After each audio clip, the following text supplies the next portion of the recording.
नमस्कार दोस्तों। तो चलिए, मैं आज बहुत ही इम्पोर्टेंट टिप बताने वाली हूँ।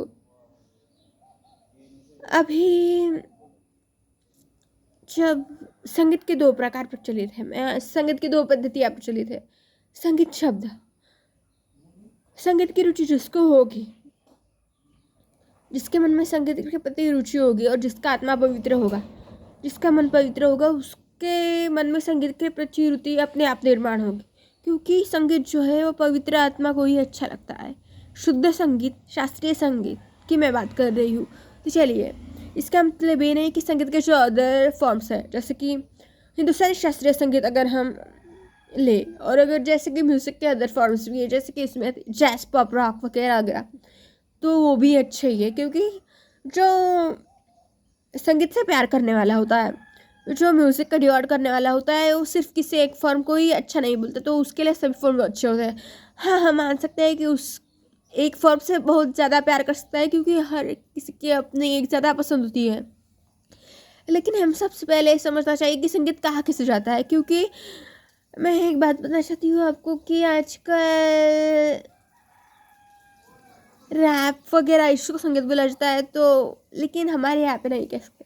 तो मैं आपको एक बात बताना चाहती हूँ कि संगीत के सभी फॉर्म्स अच्छे हैं, लेकिन अगर आपने हिंदुस्तानी शास्त्रीय संगीत सीख लिया, मतलब इंडियन क्लासिकल म्यूज़िक, तो आप दुनिया का कोई भी म्यूज़िक गा सकते हैं, कोई भी संगीत। क्योंकि हिंदुस्तानी, इसका मतलब भी नहीं कि इंडियन क्लासिकल म्यूज़िक, हिंदुस्तानी शास्त्रीय संगीत डिफ़िकल्ट है, बट म्यूज़िक के अदर फॉर्म्स को देखेंगे तो उसको अगर आप कंपेयर करोगे हिंदुस्तानी शास्त्रीय संगीत के, तो हिंदुस्तानी शास्त्रीय संगीत तो उन लोगों के लिए डिफ़िकल्ट है जो जैज, पॉप, रॉक गाते हैं। ओके फ्रेंड्स, तो अगर आपके मन में संगीत के प्रति रुचि है और अगर आप पवित्र हो, तो ज़रूर आपको संगीत के प्रति आपके मन में रुचि निर्माण होगी। और संगीत डिफ़िकल्ट नहीं है, क्योंकि जिसके मन में जिस चीज़ के प्रति रुचि होती है, वो चीज़ उसको डिफ़िकल्ट नहीं लगती।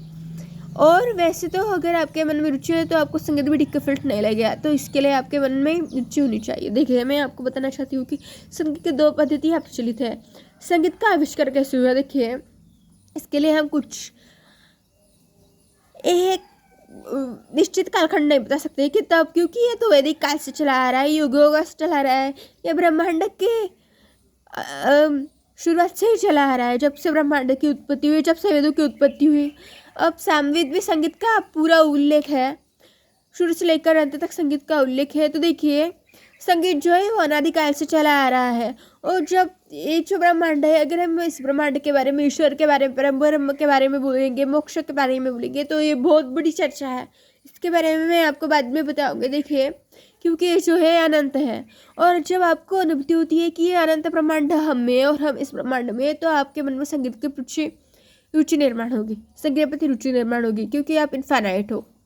ब्रह्मांड इतना बड़ा है, अनंत है, इसका कोई अंत नहीं है। लेकिन अगर आपने अपने आप को जान लिया कि आप कौन हो, तो ये ब्रह्मांड आपको लगेगा कि ये अपने आप में समाया हुआ। इसके बारे में मैं बाद में बताऊंगी आपको। देखिए, सम और गीत इस शब्द से संगीत बना हुआ है। ये संस्कृत के शब्द है, सम और गीत।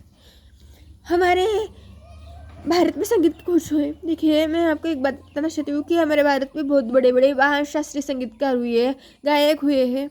उसमें से मुझे पंडित भीमसेन जोशी बहुत ज़्यादा पसंद है, और लता मंगेशकर जी भी, और बहुत सारे हैं, लेकिन मैं कुछ गिने चुने हैं के नाम आपको बताया है। देखिए, तो सबसे पहले बोला जाता है कि भगवान शिव ने संगीत का ज्ञान नारद ऋषि को दिया था। शिव तो अनंत है, अनादि है, और इसलिए उसके बाद माता सरस्वती जिसको संगीत की देवी बोला जाता है, तो देखिए, उनको पूरा संगीत का ज्ञान है। तो हमारे वेदशास्त्र में इसके बारे में बताया हुआ है। तो देखिए, लेकिन अगर हम शास्त्रीय संगीत के बारे में बात करेंगे, तो हमारे भारत में भी बहुत महान महान गायक हुए हैं।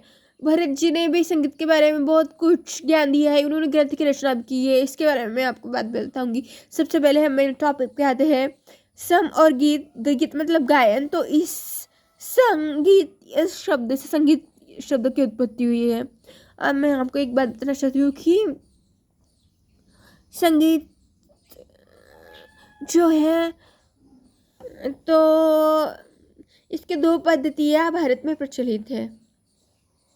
मैं आपको एक बात बताना चाहती हूँ कि वेस्टर्न म्यूज़िक जो है थोड़ा बहुत अलग है। वो उतना डिफिकल्ट नहीं होता, वो कुछ भी सीख सकता है। जिसने शास्त्रीय संगीत सीखा है उसके लिए वो बहुत ही ज़्यादा ईजी है।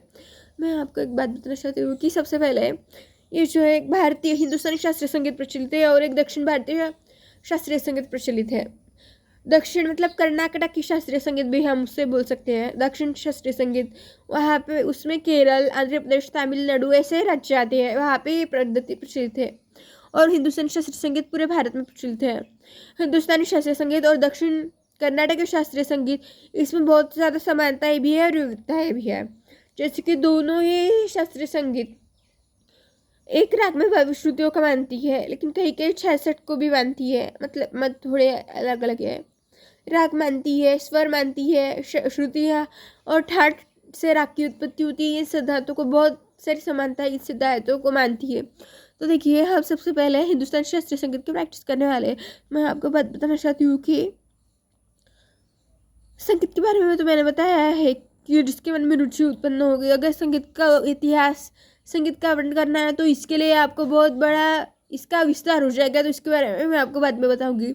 हम मेन टॉपिक में आते हैं कि सबसे पहले आवाज़ जिसकी जैसी हो वैसे आपको अपने आवाज़ को एक्सेप्ट करना चाहिए, क्योंकि ईश्वर ने सबको अच्छी आवाज़ दी है और सबकी आवाज़ लिखी हुई है। इसका मतलब ये नहीं किसी को जिसको जैसे आवाज़ सुनना पसंद है वो ऐसे सुन सकता है। तो मैं आपको बात बताना चाहती हूँ कि कुछ लोग ऐसा बोलते हैं कि संगीत में आवाज़ मधुर होगी तो वो ज़रूर अच्छी है, क्योंकि संगीत में मधुरता का बहुत ज़्यादा इम्पोर्टेंस है। इसका मतलब ये नहीं है कि दूसरी आवाज़ बुरी है, सभी आवाज़ अपनी जगह अच्छी है। लेकिन मैं एक बात आपको बताना चाहती हूँ कि संगीत में आवाज़ सौम्य, कोमल और मधुर होगी तो और भी अच्छा होता है, जैसे हमारे लता जी की आवाज़ थी। कुछ लोग ऐसे बोलते हैं कि बहुत सारे लोगों की आवाज़, जिसकी आवाज़ मधुर नहीं होती उसको पावरफुल बन जाता है। मैं एक बात बताना चाहती हूँ कि ये म्यूज़िक है, कोई स्पोर्ट नहीं है ना। ये संगीत है, यहाँ पे मधुर आवाज़ को या सौम्य आवाज़ को ही पावरफुल बोला जाता है। वो जितनी पावरफुल मधुर और सौम्य होगी उसको उतना ही पावरफुल बोला जाएगा। क्योंकि अगर हम मिठाई की बात करेंगे तो मिठाई जितनी ज़्यादा मीठी और सौम्य होगी वो उतनी ही ज़्यादा अच्छी लगेगी हमको, क्योंकि मिठाई का गुण और विशेषता वो है। तो संगीत की विशेषता वो है कि आवाज़ का सौम्य मधुर होना बहुत ज़्यादा इम्पोर्टेंट होता है। और किसी की आवाज़ जितनी ज़्यादा मीठी होगी या फिर सौम्य होगी तो उतनी ज़्यादा पावरफुल होगी। ये मैं आपको बताती हूँ और आपको एक्सेप्ट करना ही होगा। इसका मतलब ये नहीं कि दूसरी आवाज़ बुरी है, दूसरी आवाज़ भी अपने जगह पर ठीक है, लेकिन आवाज़ ईश्वर की देन है, तो जैसे आवाज़ आपको दी है वैसे आपको एक्सेप्ट करनी होगी। लेकिन इसका मतलब ये नहीं है कि अगर आपकी जिसकी आवाज़ ज़्यादा मधुर नहीं है तो उसको आप पावरफुल बोल रहे हैं, क्योंकि ये म्यूज़िक है, कोई स्पोर्ट नहीं है। तो हम इस तरफ ध्यान देना होगा, क्योंकि हर एक चीज़ की अपनी विशेषता होती है। पावरफुल किसे कहा जाता है? संगीत में पावरफुल उसे ही कहा जाता है जो दूसरों को मोह लेता है, जिसकी आवाज़ दूसरों को मोह लेती है। अब मैं आपको एक बात बताना चाहती हूँ कि पतली आवाज़ भी दूसरों को मोह सकती है, पतली आवाज़ प्रॉब्लम नहीं है। जैसे हमारी लता जी की पतली आवाज़ थी, तो ये सब मन को मोहित करने वाली होती है। लेकिन अगर आपकी आवाज़ थोड़ी अलग है तो सिर्फ आवाज़ ही अच्छी होने ये अलग बात नहीं है, सिर्फ आवाज़ अच्छी होने से नहीं चलता। तो संगीत में आपका स्किल होना बहुत ज़्यादा इम्पोर्टेंट है। आपको संगीत की प्रैक्टिस करनी होगी, आपको संगीत का कितना ज्ञान है वो बहुत ज़्यादा इम्पोर्टेंट है, क्योंकि बहुत सारे लोगों की आवाज़ जो होती है बहुत ज़्यादा सिमिलर होती है। जैसे हमारे लता जी थी, उनसे उनकी जैसे भी आवाज़ है, सुमत कल्याणपुरी जी की आवाज़ भी उनसे मिलती थी।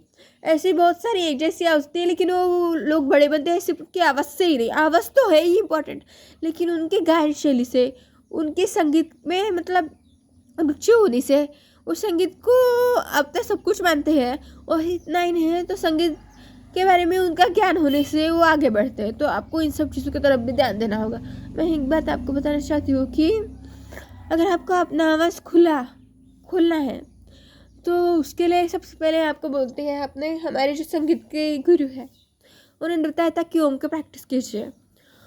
ओम, इसके बारे में आपको बताऊंगी कि नीचे, बीच के और ऊपर के स्वर के बारे में मैं आपको बाद में बताऊंगी। लेकिन जैसे कि मध्य और स्वरित ऐसे अलग अलग स्वर होते हैं। मध्य मतलब नीचे का, मध्य मतलब बीच का, और जो स्वरित होता है वो ऊपर का होता है, तार सब तक। तो देखिए, इन सब की प्रैक्टिस करनी होती है। ओम की जब प्रैक्टिस कर रहे हो तो नीचे के, बीच के और ऊपर के स्वर में करनी होती है। सबसे पहले नीचे के करना है, जैसे कि देखिए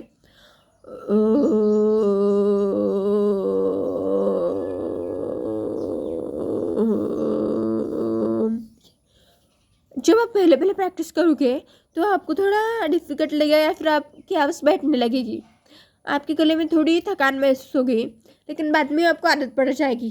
तो पहले पहले आपको थोड़ा आपके दाँतों में दोनों तरफ थोड़ा आपको दर्द होने लगे, लेकिन बाद में आपको इसकी आदत हो जाएगी और कुछ भी महसूस नहीं होगा और कुछ भी नहीं होगा।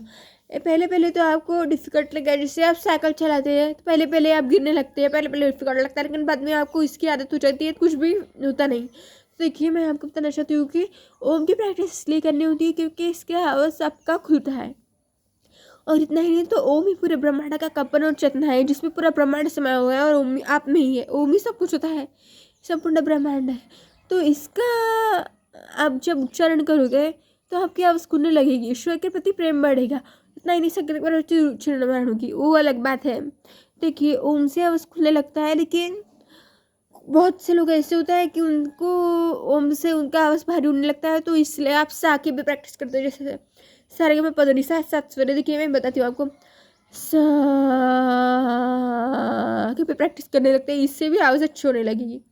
मतलब इससे आवाज़ सिर्फ खुलने लगी है, आपकी आवाज़ जो है पतली या फिर मोटी ऐसे नहीं होती, या फिर आपकी आवाज़ का एकदम टेक्सचर नहीं बदल जाता, लेकिन बहुत ज़्यादा बदलाव आने लगता है। देखिए, सा की भी प्रैक्टिस कर सकते हैं, ओम की भी प्रैक्टिस कर सकते हैं, लेकिन जब आप ओम की प्रैक्टिस करते हो, नीचे के स्वर में आप बोल रहे हो, तो एक आपने स्टार्ट कर दिया। देखिए, मैं आपको बताना चाहती हूँ, आपने एक बार स्टार्ट कर दिया तो वो वाला स्वर इधर उधर हिलना नहीं चाहिए, जैसे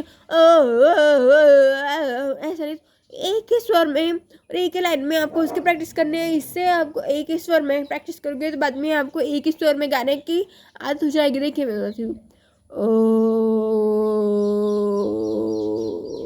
जितना लंबा आप बोल सकते हो उतना लंबा बोलने की प्रैक्टिस कीजिए।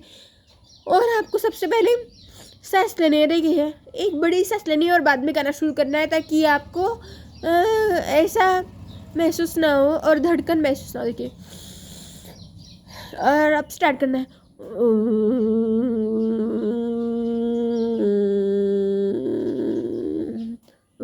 या फिर सा सा, मैं नीचे के स्वर में कर रही हूँ। आपको इसके बाद आप बीच में स्वर में गाने का प्रैक्टिस करना। देखिए, उसके बाद सा, उसके बाद उसके ऊपर के स्वर में देखिए, ओम सा। इसकी प्रैक्टिस आप एक महीने भर कर सकते हैं, 2-3 महीने भी लग सकते हैं, आप चाहे जितनी करोगे उतना अच्छा है। सबसे पहले आपको सिंगिंग टीचर जो आपके संगीत के गुरु है वही सिखाएंगे, तो इसकी प्रैक्टिस कीजिए। उसके बारे में ट्यूटोरियल बनाएंगे तो आपको समझ में आ जाएगा। देखिए, जो मेरा एक शुआ का एल्बम आ रहा है उसमें भी आपको बताने वाली हूँ, जो मैं उसमें ये गाने डाल रही हूँ उसमें अलग अलग राग आया है, और स्वर के बारे में मैं आपको बताऊँगी, उस गानों के राग और थाट के बारे में मैं आपको बताऊँगी। देखिए, आप अपनी इसकी प्रैक्टिस कर लिए, बाद में आपको स्वर के बारे में जानना होता है। तो जो है वैदिक काल में सिर्फ 3 स्वर प्रचलित थे, उसमें था